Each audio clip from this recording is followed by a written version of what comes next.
India is burning, ये line तो आपने सुनी ही होगी। 2024 में भारत में गर्मी के सारे रिकॉर्ड टूट चुके हैं। भारत के कई राज्यों में हीट अलर्ट तक जारी कर दिया है। लेकिन आखिर हम इस स्थिति तक पहुंचे कैसे? वीडियो शुरू करने से पहले हम जानते हैं हीट वेव्स के बारे में।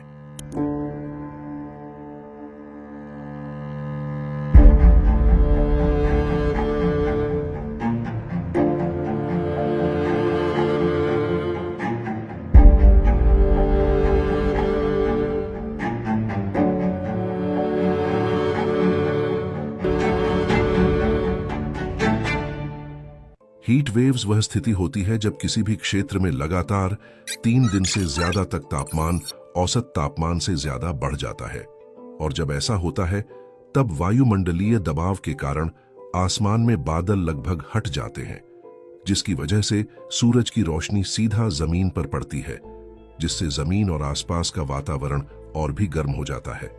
लगातार हीट वेव पड़ने की वजह से कई बार जंगलों में आग लग जाती है और स्थिति और भी खराब हो जाती है। इतनी गर्मी की वजह से लोगों के अलावा रेलवे, ट्रेनों, हवाई जहाजों और ऊर्जा ग्रिड्स को भी भारी नुकसान पहुंचता है।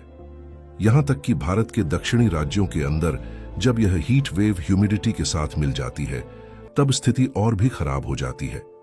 एक मानव शरीर खुद को ठंडा रखने के लिए पसीनों का सहायता लेता है, जहां पसीना निकलने की वजह से शरीर का तापमान नियंत्रित रहता है।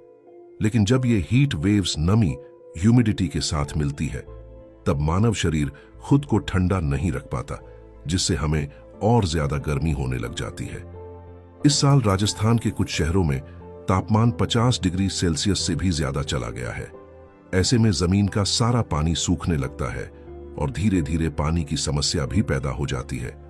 और अभी हमें राजस्थान में यही देखने को मिल रहा है। विज्ञान के हिसाब से मानव शरीर 55 डिग्री सेल्सियस से ज्यादा तापमान अच्छे से सहन नहीं कर पाता और ऐसे में हमें कई बार हीट स्ट्रोक और हीट स्ट्रेस जैसे मामले मिलने लगते हैं। और अगर ये तापमान लगातार 55 डिग्री सेल्सियस के ऊपर रहता है तो ये इंसानों के लिए एक मेजर थ्रेट बन सकता है। लेकिन आखिर इतनी गर्मी का कारण क्या है? तापमान बढ़ने का सबसे बड़ा कारण है कार्बन डाइऑक्साइड का उत्सर्जन। कार्बन डाइऑक्साइड कई चीजों से निकलता है, जिसमें फैक्ट्री से निकला धुआं, गाड़ियों का धुआं और जीवाश्म ईंधन का जलाना शामिल है। लगातार पेड़ काटने की वजह से कार्बन डाइऑक्साइड उतनी मात्रा में अवशोषित नहीं हो पा रही है जितनी होनी चाहिए थी। इसी वजह से ग्लोबल वार्मिंग भी बढ़ रही है और इसी के कारण हमारे ग्लेशियर भी धीरे धीरे पिघलते जा रहे हैं। इस कारण से हमें कई हिस्सों में बाढ़ जैसी स्थिति भी देखने को मिलती है।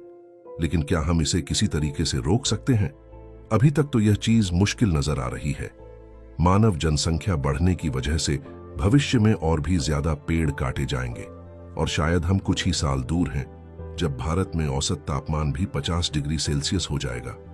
आपको क्या लगता है, हमें इससे बचने के लिए क्या करना चाहिए? कमेंट में जरूर बताएं।